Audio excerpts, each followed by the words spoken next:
Je m'appelle Nathalie Reed. J'ai 31 ans et je suis enquêtrice en fraude à l'assurance commerciale. Cela aurait dû me rendre plus difficile à tromper, mais je ne me serais jamais attendu à ce que la fraude la plus calculée de ma vie commence avec ma propre famille dans un aéroport de Lisbonne. Nous étions près de la porte d'embarquement quand mon frère m'a arraché mon passeport de la main. Il n'a pas discuté. Il l'a déchiré par le milieu, l'a déchiré à nouveau, et a jeté les morceaux dans une poubelle. Je me suis précipité en avant, mais ma mère s'est interposée entre nous pendant que mon père ramassait mon bagage à main. Mon sac à main était déjà suspendu à l'épaule de ma mère. À l'intérieur se trouvait mon téléphone, mon portefeuille, mes cartes de crédit, les clés de mon appartement, et tout ce qui pouvait me permettre de prouver qui j'étais. Puis, tous les trois ont scanné leur carte d'embarquement et ont franchi la porte. J'ai crié pour qu'ils s'arrêtent. Mon frère s'est retourné une fois et a souri. Ma mère a calmement dit à l'agent d'embarquement que je faisais une autre crise et que j'avais choisi de ne pas prendre l'avion. 2 mots ont transformé un mensonge en un diagnostic. La sécurité de l'aéroport s'est dirigée vers moi alors que la porte d'embarquement commençait à se fermer. Je n'avais ni passeport, ni argent, ni téléphone, et personne en qui j'avais assez confiance pour appeler. Puis une femme à côté de la porte s'est penchée et a murmuré « Ne les poursuivez pas ». J'ai tout filmé. 5 minutes plus tard, la police regardait sa vidéo. Le personnel de l'aéroport conservait les images de sécurité, et j'apprenais que ma famille ne m'avait pas abandonné par colère. Ils avaient besoin que je sois injoignable pendant exactement 72 heures. Avant de vous dire pourquoi, dites-moi d'où vous regardez et quel temps il fait là-bas. Est-ce que cela correspond à l'humeur dans laquelle cette histoire vient de vous plonger? La femme qui avait tout filmé s'est présentée comme étant Vivian Cross. Elle avait 46 ans, était basée à New York, et dirigeait une société de restructuration qui travaillait avec des entreprises en difficulté et des prêts commerciaux problématiques. Elle m'a dit qu'elle se tenait derrière ma famille avant que je ne la remarque. Au début, elle a supposé que nous nous disputions. Puis elle a vu mon frère prendre mon passeport, le déchirer, et attendre que les morceaux disparaissent sous d'autres détritus. C'est à ce moment-là qu'elle a commencé à filmer. Vivian a donné son téléphone à la police de l'aéroport et a rejoué la vidéo 2 fois. La deuxième fois, un officier a fait une pause lorsque ma mère s'est éloignée avec mon sac à main sur son épaule. Cette image était presque aussi importante que le passeport détruit car elle prouvait que je n'avais pas égaré mes affaires. Ils avaient délibérément pris tous les outils que j'aurais pu utiliser pour rentrer chez moi. La police m'a emmené dans un bureau privé, mais ils ne m'ont pas arrêté. Un officier parlant anglais m'a demandé mon nom complet, ma date de naissance, mon adresse personnelle, et des informations qui pourraient confirmer mon identité. Vivian est restée à proximité pendant que je répondais. Elle m'a laissé utiliser son téléphone pour appeler ma banque, bloquer mes cartes, signaler le vol de mon téléphone, et suspendre l'accès à mon courrier électronique personnel. Lorsque le représentant de la banque a demandé si je savais qui avait pris mes cartes, j'ai regardé à travers la paroi de verre vers la porte et j'ai dit, oui, ce sont mes parents. Mon frère était Connor Reed. Mon père était Douglas Reed. Ma mère était Marlène Reed. Moins de 20 minutes plus tôt, ils étaient ma famille. Maintenant, ils étaient des noms dans un rapport de police. La ligne d'assistance consulaire américaine m'a mis en relation avec un agent d'urgence à Lisbonne. Je devrais me présenter en personne, remplir une demande, fournir une déclaration sur la destruction de mon passeport, et attendre un document de voyage d'urgence. Cela pourrait se faire rapidement, mais pas instantanément. Je pourrais encore être au Portugal le lendemain matin. C'est alors que Vivian a posé la question qui a tout changé. Pourquoi aurait-il besoin de vous coincer ici pendant une journée au lieu de simplement vous laisser derrière? J'ai failli répondre que Connor était cruel et que mes parents le protégeaient toujours. Puis j'ai vu 3 appels manqués sur le compte sécurisé connecté à ma tablette de travail. Tous les 3 provenaient de Rebecca Shaw, la fiduciaire indépendante qui gérait la fiducie que ma grand-mère avait créée. J'ai emprunté l'ordinateur portable de Vivian et j'ai rejoint un appel vidéo via le système d'identification de mon entreprise. Rebecca a semblé soulagée quand mon visage est apparu. Nathalie, dit-elle, votre famille m'a contacté il y a 2 heures. Ils prétendent que vous avez subi une crise psychiatrique et que vous êtes injoignable. Connor a soumis une demande d'urgence pour devenir le gestionnaire temporaire de Reed Storage Property. Mon estomac s'est noué. Reed Storage Property possédait 2 entrepôts commerciaux à l'extérieur de Worcester. Ma grand-mère avait placé 51% des droits de vote dans une fiducie et m'avait nommé comme bénéficiaire majoritaire. Les entrepôts étaient rentables, sans dette, et valaient bien plus que l'entreprise de distribution défaillante de ma famille. Rebecca a poursuivi, l'entreprise de votre père a un examen de prêt dans 72 heures. Il demande à utiliser les entrepôts comme garantie. Ils ont fourni un document disant que vous avez volontairement renoncé à l'autorité de gestion avant de quitter le pays. Je lui ai dit que je n'avais rien signé.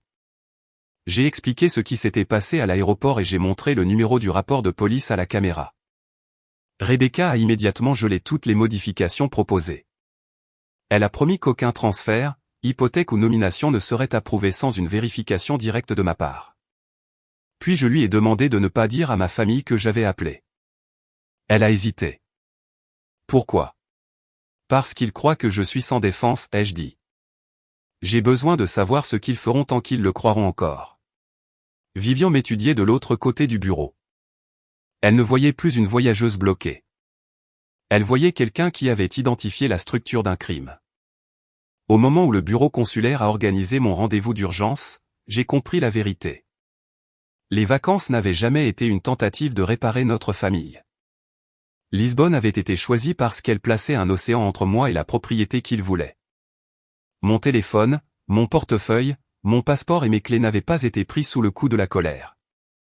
Ils avaient été retirés selon un plan.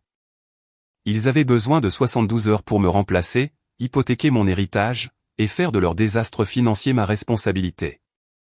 Vivian a utilisé son compte d'entreprise pour me réserver une place sur le premier vol pour New York après l'émission de mon passeport d'urgence. Je lui ai dit que je rembourserais chaque dollar. Elle a dit que nous pourrions en discuter plus tard. Ce soir-là, pendant que ma famille traversait l'Atlantique en croyant m'avoir effacé, je suis entré dans le bureau consulaire américain, muni d'un rapport de police portugais, d'une vidéo de témoins, et de la première compréhension claire de ce que mes parents étaient devenus. Pendant le vol vers New York, Vivian était assise de l'autre côté de l'allée et examinait des documents sur son ordinateur portable. Elle ne m'a pas demandé si j'allais bien, car nous savions toutes les deux que ce n'était pas le cas. Au lieu de cela, elle a demandé pourquoi ma famille avait été si confiante que je garderais le silence. La réponse était enfouie dans des années de petites trahisons que j'avais à plusieurs reprises requalifiées en obligations familiales. Quand j'avais 23 ans, mon père m'a demandé de garantir un bail d'équipement commercial pour Reed Hospitality Supply. Il a dit que l'entreprise était en expansion et que le prêteur avait seulement besoin d'un cosignataire plus jeune avec un crédit impeccable. Je travaillais à mon premier poste d'enquêteur en assurance depuis 9 mois. Je ne savais pas qu'il avait déjà manqué des paiements sur 2 autres comptes. 6 mois plus tard, des avis de recouvrement sont arrivés à mon appartement. Mon père a blâmé un trimestre lent. Ma mère m'a dit de ne pas l'embarrasser en posant des questions devant Connor. J'ai passé 2 ans à reconstruire mon crédit pendant qu'il continuait à commander du matériel sur le compte de l'entreprise. À 26 ans, j'ai enquêté sur un incendie d'entrepôt pour une autre entreprise et j'ai appris à quelle fréquence les propriétaires désespérés gonflaient les inventaires endommagés. 3 semaines plus tard, un petit incendie électrique s'est déclaré dans les locaux de ma famille. Connor a appelé avant l'arrivée de l'expert en sinistre. Il voulait savoir combien il pouvait ajouter à la liste d'inventaire sans attirer l'attention. J'ai refusé. Il m'a accusé de me soucier davantage d'une compagnie d'assurance que de mon propre sang. Mon père a dit que j'étais dramatique. Ma mère a pleuré jusqu'à ce que j'accepte de payer la franchise de la police avec mes économies pour que l'entreprise puisse rouvrir. 1 an plus tard, j'ai découvert une carte de crédit d'entreprise à mon nom. Ma mère avait utilisé un ancien document fiscal contenant mon numéro de sécurité sociale pour remplir la demande. Elle a insisté sur le fait que c'était temporaire.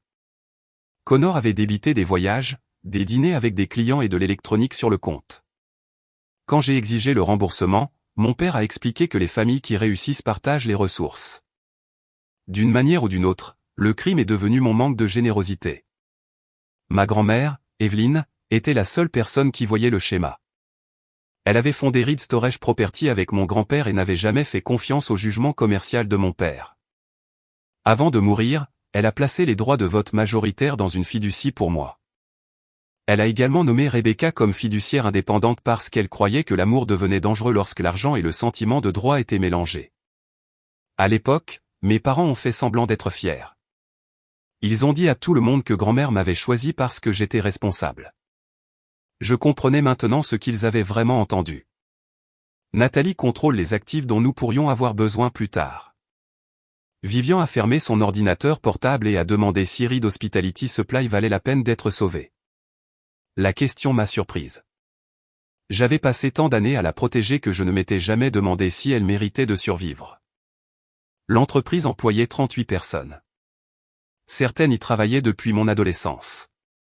Elles avaient des hypothèques, des enfants et une assurance maladie liée à cette entreprise. Je ne voulais pas que des employés innocents soient punis pour les décisions de mon père. Mais je ne sacrifierais pas les entrepôts ou mon avenir pour préserver le contrôle de ma famille. Vivian a expliqué que Arborline Restructuring Partners achetait des dettes commerciales en difficulté et réorganisait des entreprises avec des opérations viables. Elle ne pouvait pas promettre de m'aider. Toute transaction nécessitait l'approbation de son comité d'investissement, un examen indépendant et une base financière réelle. Plus important encore, elle ne fabriquerait pas une opportunité criminelle. Si votre famille soumet déjà de faux documents, dit-elle, vous n'avez pas besoin de les piéger. Donnez-leur une voie légale et documentez le chemin qu'ils choisissent. C'était le premier conseil que l'on me donnait qui n'exigeait pas que je devienne aussi malhonnête que les personnes qui m'avaient fait du mal. Nous avons examiné les documents publics et les documents que je possédais légalement. Reed Hospitality Supply avait perdu plusieurs contrats importants avec des chaînes de restaurants. Mon père s'était personnellement porté garant d'une partie de la dette bancaire. Connor avait développé le département des ventes alors que les revenus chutaient. L'inventaire semblait anormalement élevé par rapport aux achats récents. Son principal prêteur avait classé le prêt comme étant à risque et se préparait à le vendre. Arborline achetait parfois exactement ce type de dette. Vivian a envoyé les informations publiques à ses analystes sans mentionner mon implication personnelle. Elle leur a dit de l'évaluer comme n'importe quelle autre acquisition. Pendant qu'ils travaillaient, j'ai contacté Rebecca et j'ai demandé à son avocat de préparer un dossier d'urgence pour protéger la fiducie. J'ai également envoyé à mon employeur un rapport factuel expliquant que mon téléphone avait été volé et que quelqu'un pourrait tenter d'accéder à mes comptes. Je n'ai pas décrit ma famille comme des monstres. J'ai donné des dates, des informations sur les appareils, des numéros de rapport de police et des preuves. Les faits étaient plus sûrs que la colère. Au moment de notre atterrissage, l'analyse de Arborline montrait que Reed Hospitality Supply avait une base de clients fonctionnels et des contrats de services de valeur, mais sa direction avait dissimulé des pertes et emprunté sur presque tout ce qu'elle possédait. L'entreprise pourrait survivre sous une nouvelle direction. Le contrôle de ma famille, probablement pas. Vivian m'a regardé avant que nous quittions l'avion. « Qu'est-ce que vous attendez de tout ça, Nathalie ?» a-t-elle demandé. J'ai pensé aux morceaux de passeport disparaissant dans la poubelle et à mes parents refusant de se retourner. Je ne veux pas les détruire, ai-je dit. Je veux qu'ils perdent le pouvoir de continuer à me détruire. Pendant des années, ils m'avaient entraîné à réparer chaque crise qu'ils créaient. Cette fois, je réparais le système qui leur permettait de traiter mon identité, mon crédit et mon héritage comme une propriété familiale. Je ne suis pas retourné directement à mon appartement. Connor avait mes clés, mon téléphone, et assez d'informations personnelles pour répondre aux questions de sécurité. Vivian a réservé une chambre d'hôtel pendant que je rencontrais Gabriel Ortiz, un avocat spécialisé dans les fiducies et les abus financiers recommandés par Rebecca. Gabriel parlait calmement et prenait des notes sans m'interrompre. À minuit, il avait préparé des avis pour mes banques, les agences de crédit, mon opérateur téléphonique, mon employeur, le gérant de mon immeuble, et toutes les institutions liées à la fiducie. Le lendemain matin, un serrurier a changé les serrures de mon appartement sous la surveillance de la sécurité de l'immeuble. Connor était déjà entré une fois. La caméra du couloir le montrait arrivant avec mes clés moins de 6 heures après l'atterrissage de son vol. Il est resté à l'intérieur pendant 23 minutes et est reparti avec une boîte de documents. Elle contenait de vieilles déclarations de revenus, des relevés de fiducie, des dossiers d'assurance, et des copies de la correspondance de ma grand-mère. Heureusement, j'avais scanné les documents les plus importants des années auparavant. Malheureusement, les originaux donnaient à ma famille des échantillons de ma signature et suffisamment d'informations pour créer des faux convaincants. Pendant que Gabriel travaillait sur une ordonnance d'urgence du tribunal, j'ai ouvert les réseaux sociaux pour la première fois depuis Lisbonne. La publication de ma mère avait été partagée par des dizaines de parents. Elle écrivait que j'avais connu une grave dépression émotionnelle pendant notre voyage et que j'avais refusé de rentrer à la maison. Elle demandait à tout le monde de respecter ma vie privée et d'éviter de me contacter jusqu'à ce que les médecins évaluent mon état. Connor a ajouté un commentaire disant qu'il aimait sa petite sœur et espérait que j'accepterais de l'aide. Mon père n'a rien publié. Il avait toujours préféré le silence quand quelqu'un d'autre faisait son sale travail. Mes collègues avaient également reçu des messages. Un courriel avertissait mon superviseur que j'étais devenu paranoïaque à propos de conspirations financières. Le mensonge était conçu avec une précision cruelle. Ma carrière dépendait de ma capacité à reconnaître la fraude. Alors, il transformait mes instincts professionnels en symptômes d'instabilité. Mon employeur ne m'a pas suspendu parce que j'avais signalé rapidement le vol de l'appareil. La sécurité avait déjà bloqué toutes les tentatives d'accès personnel. Leurs journaux montraient des demandes répétées de réinitialisation de mots de passe depuis le Massachusetts après que j'ai déposé le rapport de police au Portugal. Les tentatives provenaient de l'adresse internet de Reed Hospitality Supply. Connor n'avait pas accédé au fichier client protégé, mais il avait essayé. Cette distinction était importante. Rebecca a appelé plus tard avec de pires nouvelles. Ma famille avait soumis une procuration portant ma signature. Elle déclarait que j'avais volontairement transféré le contrôle temporaire de mes droits de vote de la fiducie à mon père avant de partir pour Lisbonne. En pièce jointe se trouvait une lettre d'un médecin affirmant que j'avais montré une grave instabilité émotionnelle. La lettre était datée de 2 jours avant notre vol de retour. Je n'avais jamais rencontré le médecin dont le nom figurait en bas. Gabriel a immédiatement trouvé des irrégularités. La procuration utilisait un langage copié d'un ancien document de succession. L'adresse du témoin appartenait à un bureau vacant. La lettre du médecin n'avait pas de numéro de dossier médical ni d'information de contact au-delà d'un courriel générique. Ce n'était pas suffisant pour prouver qui avait créé les documents, mais c'était assez pour qu'un juge interdise temporairement tout changement de direction ou d'utilisation des entrepôts comme garantie. Rebecca voulait rejeter immédiatement la demande de la famille. Je lui ai demandé d'envoyer seulement une réponse neutre, disant que des documents supplémentaires étaient requis. Gabriel a soutenu la décision tant que toutes les communications passaient par un avocat et qu'aucun actif n'était en danger. Nous ne créions pas un crime. Nous préservions les preuves d'un crime déjà en cours. Cet après-midi-là, le comité d'investissement de Arborline a approuvé l'achat de la dette en difficulté de Reed Hospitality Supply, sous réserve d'une diligence raisonnable finale. La banque était impatiente de vendre. Elle avait perdu confiance dans les rapports financiers de mon père et préférait un paiement à prix réduit plutôt qu'une saisie. Arborline a acquis le prêt par une transaction légitime. Ma famille n'a pas été informée que j'avais un lien quelconque avec Vivian. Ils ont reçu une lettre officielle indiquant que leur dette appartenait désormais à Arborline Restructuring Partners. La lettre offrait 2 choix. Arborline pouvait commencer à faire valoir le prêt et les garanties personnelles ou envisager un plan de restructuration qui pourrait préserver l'entreprise et protéger la plupart des employés. Pour être éligible, les propriétaires devaient divulguer tous les actifs, passifs, litiges, participations, déclarations de sinistres et garanties proposées. Les formulaires indiquaient clairement que toute autorité contestée devait être signalée. Une section distincte permettait aux emprunteurs d'expliquer les problèmes de gestion temporaire sans prétendre que quelqu'un était frappé d'incapacité. Ils avaient une voie légale. Ils pouvaient admettre que la fiducie était contrôlée par moi, divulguer que je contestais la procuration, et demander du temps. Arborline aurait peut-être encore travaillé avec eux. Au lieu de cela, Connor a appelé le numéro indiqué dans la lettre moins de 15 minutes après l'avoir reçu. Vivian a permis à Gabriel et à moi d'écouter parce que j'étais une partie intéressée documentée et que l'avocat l'avait approuvé. Connor a dit aux représentants qu'il n'y avait pas de litige de propriété. Il a dit que mon père avait une autorité complète sur la société d'entrepôt parce que je m'étais volontairement retiré après être devenu mentalement instable. Le représentant a demandé si j'avais signé le transfert librement. Connor a répondu, absolument. Ma mère a confirmé la même affirmation par écrit. Mon père a soumis une déclaration disant qu'il agissait pour me protéger de mon jugement déclinant. Je les ai écoutés m'effacer, une phrase à la fois. Vivian a placé une copie imprimée du formulaire de divulgation sur la table. Près de la ligne de signature, une phrase apparaissait en gras.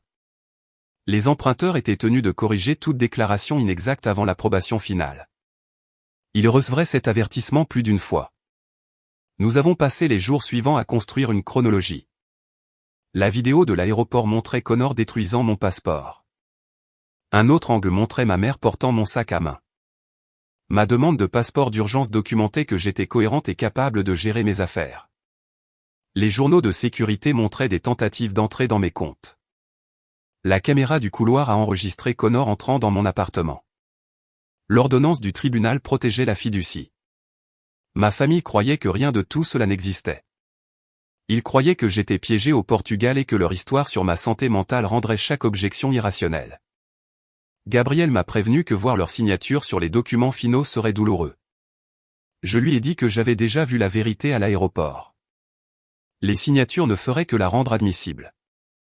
Arborline a programmé une réunion de restructuration à New York et a envoyé à ma famille une liste de documents requis avant que l'argent puisse être débloqué. L'offre était réelle si l'entreprise divulguait honnêtement sa situation, acceptait de nouveaux contrôles de gestion, et séparait ses obligations de la fiducie. Arborline était prête à fournir un fonds de roulement limité. Le plan réduirait les opérations, vendrait le matériel inutilisé, renégocierait les contrats avec les fournisseurs, et préserverait la division de maintenance rentable. Mon père aurait pu sauver une partie de l'entreprise. Connor aurait pu éviter une exposition criminelle. Ma mère aurait pu corriger sa fausse déclaration. Chaque formulaire leur donnait une autre chance d'arrêter. Au lieu de cela, ils ont traité chaque demande comme un problème à surmonter. Mon père a signé une déclaration affirmant que Rides Storage Property l'avait autorisé à mettre en gage les 2 entrepôts comme garantie. Ma mère a signé en tant que directrice financière et a certifié que toutes les informations de propriété étaient complètes. Connor a téléchargé la fausse procuration et la fausse lettre médicale. Il a également soumis un rapport d'inventaire affirmant que l'entreprise possédait près de 900 000 $ d'équipements de restaurant. Les factures d'achat montraient moins de la moitié de ce montant. Certains numéros de série appartenaient à des unités vendues des années auparavant. D'autres correspondaient à du matériel endommagé dans l'incendie de l'entrepôt et payé par une réclamation d'assurance. Mon expérience rendait le schéma facile à voir. Ils avaient pris de vieux dossiers, changé les dates, et compté le même équipement plusieurs fois. Les analystes auraient découvert les divergences sans moi. Mes connaissances expliquaient simplement pourquoi les chiffres avaient été manipulés. L'avocat de Arborline a envoyé une demande de clarification. Le message indiquait que des valeurs de garantie inexactes pourraient mettre fin à la restructuration et exposer les signataires à des conséquences juridiques. Connor a répondu que les dossiers étaient exacts. Puis il a commis sa pire erreur. En utilisant mon téléphone volé et les informations prises dans mon appartement, il a créé un courriel qui semblait venir de moi. Le message disait que je m'étais retiré de toutes les affaires financières familiales et que je soutenais le contrôle temporaire de mon père. Il a écrit que je ne voulais pas de contact direct parce que je me concentrais sur ma santé mentale. Le langage semblait presque crédible, mais Connor a inclus une phrase que je n'avais jamais utilisée. Il a appelé Reed Hospitality Supply notre héritage familial. Ma grand-mère disait, un héritage, c'est ce qui survit à vos erreurs, pas ce qui exige que les autres paient pour elles. Connor n'avait jamais compris la différence. Le courriel frauduleux a été envoyé via un processus de récupération de compte qui a laissé une trace de sécurité détaillée. Le téléphone avait été signalé comme volé. La nouvelle connexion provenait du réseau de l'entreprise. Le code de récupération a été demandé après le dépôt du rapport de police de l'aéroport. Gabriel a transmis les dossiers aux enquêteurs sur les crimes financiers qui examinaient les faux documents et la plainte pour vol d'identité. Nous ne savions pas si des accusations seraient approuvées. Cette décision appartenait au procureur. Nous avons continué à documenter les faits. 3 jours avant la réunion, ma mère a appelé directement Arborline. J'écoutais depuis le bureau de Gabriel. Sa voix était plus basse que celle de Connor.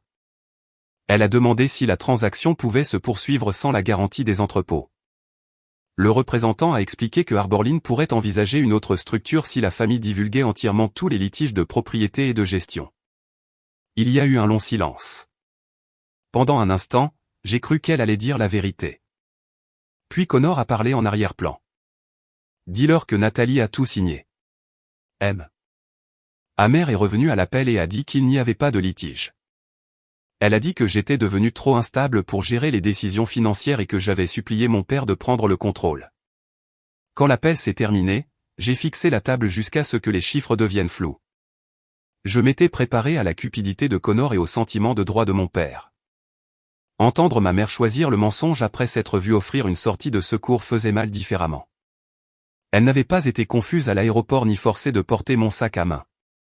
Elle savait ce que le plan exigeait et croyait que sauver l'entreprise justifiait de me sacrifier. Vivian a demandé si je voulais que Arborline annule la réunion.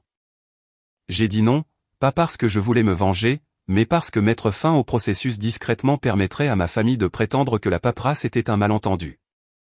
Ils avaient envahi mon appartement, utilisé mon identité, contacté mon employeur, falsifié ma signature, et tenté de grever la propriété de la fiducie. Le silence les avait protégés pendant des années. La documentation ne le ferait pas. La veille de la réunion, Arborline a envoyé un formulaire de certification finale. Il énumérait chaque déclaration majeure qu'ils avaient faite et exigeait que chaque personne confirme son exactitude devant un avocat. Le formulaire contenait une case de correction. Il pouvait identifier tout fait contester sans perdre automatiquement l'offre de restructuration. Mon père l'a laissé vide. Ma mère l'a laissé vide. Connor a écrit « Aucune correction requise ». Gabriel a reçu la confirmation que les enquêteurs avaient obtenu des mandats de perquisition pour l'entreprise familiale, les appareils de Connor, et les dossiers liés à la fausse lettre médicale. Le médecin qui y était nommé était réel, mais il ne l'avait pas écrite. Il assistait à une conférence en Arizona à la date indiquée. Son bureau a confirmé que ma famille n'avait jamais été patiente là-bas. Le compte de messagerie générique avait été créé via une connexion Internet associée à l'appartement de Connor. Les procureurs déterminaient encore les charges, mais les preuves n'étaient plus un conflit familial privé. C'était une série documentée d'actes délibérés. Le matin de la réunion, j'ai enfilé un tailleur bleu marine et j'ai mis la dernière lettre de ma grand-mère dans mon sac. Je ne me suis pas caché dans une salle de surveillance. Je suis entré dans le bâtiment de Arborline par les portes principales. Vivian m'a rencontré dans le hall et m'a rappelé que la réunion n'était pas un procès. Je n'avais pas besoin de convaincre ma famille qu'il m'avait fait du mal. J'avais seulement besoin de laisser le dossier parler. À l'étage, mes parents et mon frère signaient des formulaires de visite, croyant toujours que j'étais à des milliers de kilomètres. Ils pensaient que l'argent qui les attendait à la fin de la réunion les sauverait. Ils ne comprenaient pas que chaque document qu'ils soumettaient avait supprimé une excuse de plus. La salle de réunion était conçue pour que les conversations difficiles semblent ordinaires. Il y avait une table polie, un écran au mur, des bouteilles d'eau, et des dossiers identiques devant chaque chaise. Mon père s'est assis en bout de table comme s'il contrôlait déjà la pièce. Ma mère était à côté de lui, tenant un stylo à deux mains. Connor s'est penché en arrière, souriant à des messages sur son téléphone. Vivian était assise avec l'avocat de Arborline et deux représentants de l'équipe d'administration des prêts. Gabriel et moi attendions dans un bureau attenant, la porte fermée. Un enquêteur nous avait dit de ne pas entrer avant que Arborline n'ait terminé ses dernières questions de vérification. La famille avait besoin d'une dernière occasion de corriger le dossier sans me voir. L'avocate de Arborline a passé en revue la restructuration proposée. L'entreprise recevrait des fonds de fonctionnement temporaires, mais les dépenses seraient surveillées. Les actifs inutilisés seraient vendus. Les salaires de la direction seraient réduits. Aucune propriété d'entrepôt ne pourrait être mise en gage à moins que le bénéficiaire majoritaire de la fiducie ne l'ait légalement autorisé. Mon père semblait impatient. Il a demandé quand l'argent serait transféré. L'avocate a dit que le financement pourrait commencer après la certification finale. Elle s'est tournée vers lui en premier. Confirmez-vous que vous possédez la pleine autorité pour mettre en gage les intérêts détenus par Reed Storage Property? Oui, a répondu mon père. Nathalie Reed a-t-elle volontairement accordé cette autorité? Oui. Y a-t-il un quelconque litige concernant la procuration soumise à Arborline? Aucun litige du tout. L'avocate a demandé à ma mère si elle avait une connaissance personnelle de ma prétendue incapacité. Ma mère a dit qu'elle avait été témoin de ma dépression à Lisbonne. Elle a affirmé que j'étais devenu paranoïaque, que j'avais refusé l'assistance, que je lui avais remis mes affaires, et que j'avais choisi de rester sur place. Elle a dit que la famille avait fait tout son possible pour me protéger. Connor a confirmé son récit. Il a dit que j'avais des difficultés depuis des mois et que j'avais récemment accusé des parents de comploter contre moi. Chaque accusation que je pourrais faire avait déjà été présentée comme une preuve de maladie. L'avocate a placé la certification finale devant eux.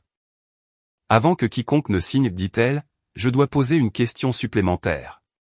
Est-ce qu'une partie de vos déclarations changerait si Nathalie Reed était déjà revenue aux États-Unis? Connor a ri. sa localisation ne change pas son état mental. Mon père a dit que je pouvais revenir à tout moment, mais que je manquerais toujours du jugement requis pour gérer des actifs de valeur.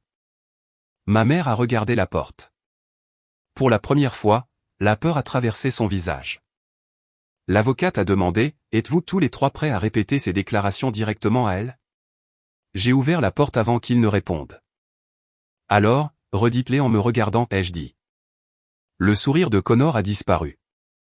Le visage de mon père a perdu toute couleur. Ma mère a laissé tomber son stylo. Je me suis dirigé vers la chaise vide en face de mon père et j'ai posé mon passeport d'urgence sur la table. Mon père s'est ressaisi le premier. Nathalie, Dieu merci. Nous étions terrifiés. J'ai ouvert mon dossier. Vous avez dit à Arborline que j'étais volontairement resté à Lisbonne. Connor s'est levé. C'est une affaire de famille privée. Vivian lui a dit de s'asseoir. Arborline possédait la dette liée à cette réunion, la fraude impliquant cette dette n'était pas privée. Ma mère a commencé à pleurer et a dit que tout était devenu hors de contrôle. J'ai demandé si c'était hors de contrôle quand elle a pris mon sac à main ou quand elle a signé une déclaration disant que j'étais mentalement incapable. Elle a dit qu'ils essayaient de sauver l'entreprise et de protéger les employés. Gabriel est entré et a pris la chaise à côté de moi. Il a connecté son ordinateur portable à l'écran mural. La première vidéo montrait Connor prenant mon passeport et le déchirant. La pièce s'est remplie du son du papier qui se déchire. Le deuxième angle montrait ma mère passant la porte avec mon sac à main pendant que je l'appelais. Mon père fixait la table. Connor a dit que la vidéo manquait de contexte. Gabriel a affiché le rapport de police portugais et l'évaluation d'identité consulaire. Les deux me décrivaient comme calme, coopérative, orientée, et capable de gérer mes affaires. Il a montré l'horodatage sur la fausse lettre médicale et la confirmation que le médecin était en Arizona. Il a affiché les dossiers reliant le faux compte de messagerie à l'appartement de Connor. Puis il a montré les journaux d'accès de mon téléphone volé et la vidéo de sécurité de Connor entrant dans mon appartement. Connor m'a pointé du doigt. Elle a tout manigancé. Elle savait que nous étions désespérés et nous a piégés pour que nous signions. Vivian a répondu avant que je ne le puisse. Arborline a offert à votre entreprise une restructuration légale. Vous avez été invité à divulguer toute autorité contestée. Personne ne vous a demandé de falsifier une procuration, d'inventer un diagnostic médical, de gonfler l'inventaire, ou d'usurper l'identité de votre sœur. Mon père s'est tourné vers moi. Nous aurions tout perdu. Tu as ces entrepôts grâce à cette famille. Je lui ai rappelé que ma grand-mère avait créé la fiducie parce qu'elle ne voulait pas qu'il utilise les entrepôts pour couvrir les pertes de l'entreprise. Il a dit qu'elle m'avait monté contre eux. Non, ai-je dit, elle a été la seule personne à m'apprendre qu'aider quelqu'un ne nécessite pas de renoncer à la propriété de ma propre vie. Ma mère a tendu la main vers la mienne, mais je l'ai retirée. Elle a murmuré que les parents prenaient parfois de terribles décisions quand ils avaient peur. J'ai demandé si la peur l'avait forcée à dire à mon employeur que j'étais mentalement instable. Elle n'a pas eu de réponse. Connor a pris son téléphone sur la table. Sa voix est devenue tranchante. Il a dit qu'il avait téléchargé des informations de mes appareils et qu'il pouvait détruire ma carrière avant que je ne détruise la sienne. La directrice de la sécurité de mon entreprise, qui s'était jointe à distance avec un avocat, est apparue sur l'écran mural. Elle a expliqué qu'aucun dossier client protégé n'avait été stocké sur mon téléphone personnel. Chaque tentative d'accès non autorisé avait été bloquée et conservée. La menace de Connor n'avait fait que confirmer son intention d'utiliser des informations volées. Il a baissé le téléphone. L'avocate de Arborline a annoncé que l'offre de restructuration était retirée car les rapports financiers et les certifications n'étaient pas fiables. Arborline demanderait la nomination d'un séquestre pour préserver les parties viables de l'entreprise. Rebecca s'est jointe par vidéo et a confirmé que mon père, ma mère et mon frère avaient été suspendus de tous les rôles administratifs liés à la fiducie. Les entrepôts ne garantiraient pas leurs dettes. Mon père a frappé la table de sa main. Il m'a accusé de choisir des étrangers plutôt que ma famille. J'ai regardé Vivian, Gabriel, Rebecca, et les personnes qui avaient suivi les procédures au lieu de m'exploiter. Puis j'ai regardé les 3 personnes qui m'avaient abandonné dans un autre pays. Des étrangers m'ont donné un téléphone, ai-je dit. La porte de la salle de conférence s'est ouverte. 2 enquêteurs sont entrés avec d'autres officiers dans le couloir. Ils ont présenté des mandats liés au vol d'identité, aux faux documents, à la tentative de fraude financière, à l'accès non autorisé, et à l'association de malfaiteurs. Ils ont expliqué que les accusations finales seraient déterminées par le processus légal. Ma mère a commencé à sangloter. Mon père a exigé un avocat. Connor a insisté sur le fait que j'avais manipulé tout le monde. Les officiers les ont séparés avant qu'ils ne puissent coordonner leurs histoires. Il n'y a pas eu de lutte. Le son qui m'est resté est le clic silencieux du téléphone de Connor en train d'être scellé dans un sac de preuves. Un officier m'a plus tard rendu mon sac à main, récupéré chez mes parents lors de la perquisition. La plupart de l'argent liquide avait disparu et mes cartes avaient été retirées, mais l'enveloppe contenant la dernière lettre de ma grand-mère était toujours dans une poche intérieure. Mon père croyait que j'étais venu à New York pour protéger un héritage. Connor croyait que j'étais venu pour le détruire. Ma mère croyait que la culpabilité me pousserait à les sauver à nouveau. Ils avaient tous tort. J'étais venu pour récupérer la seule chose qu'ils avaient prise bien avant l'aéroport. Mon droit de décider de ce qu'il advenait de ma propre vie. 1 an plus tard, Reed Hospitality Supply existait toujours, mais ma famille ne la contrôlait plus. Un séquestre nommé par le tribunal a séparé la division de maintenance rentable des dettes et des faux dossiers entourant l'ancienne société. Un groupe de gestion régionale a acheté l'opération viable et a conservé 29 des 38 employés. J'ai accepté une utilisation limitée d'un entrepôt dans le cadre d'un bail au prix du marché, mais la fiducie n'a pas garanti les obligations de l'entreprise. Pour la première fois, aider les employés ne m'obligeait pas à absorber les erreurs de mon père. Connor a accepté la responsabilité d'avoir organisé le plan de l'aéroport, d'avoir utilisé mon appareil volé, d'avoir créé de faux dossiers, et d'avoir tenté d'utiliser mon identité dans la restructuration. Sa peine comprenait une peine de prison, une restitution, une libération surveillée, et une ordonnance lui interdisant de me contacter. Mon père a perdu le contrôle de l'entreprise et a été contraint de vendre des biens liés à ses garanties personnelles. Ma mère a évité la même peine que Connor, mais elle a été démise de toutes ses fonctions de gestion financière et condamnée à rembourser les fonds qu'elle avait aidé à transférer indûment. Leur réputation ne s'est pas effondrée parce que j'ai exposé une dispute privée. Elle s'est effondrée parce que des documents, des enregistrements, des journaux d'accès, et leurs signatures ont prouvé ce qu'ils ont choisi de faire. Je n'ai pas célébré leur punition. La satisfaction est venue de savoir qu'ils ne pouvaient plus transformer mon silence en permission. Je suis resté dans ma compagnie d'assurance et je suis devenue directrice supervisant les enquêtes sur le vol interne, les faux documents, et l'abus financier. Vivian est devenue un mentor et une amie. Elle n'a jamais demandé la propriété de mon avenir en échange de son aide pour que je l'atteigne. Gabriel m'a présenté à une organisation juridique communautaire qui apprenait aux gens à reconnaître le vol d'identité et la coercition financière au sein des familles.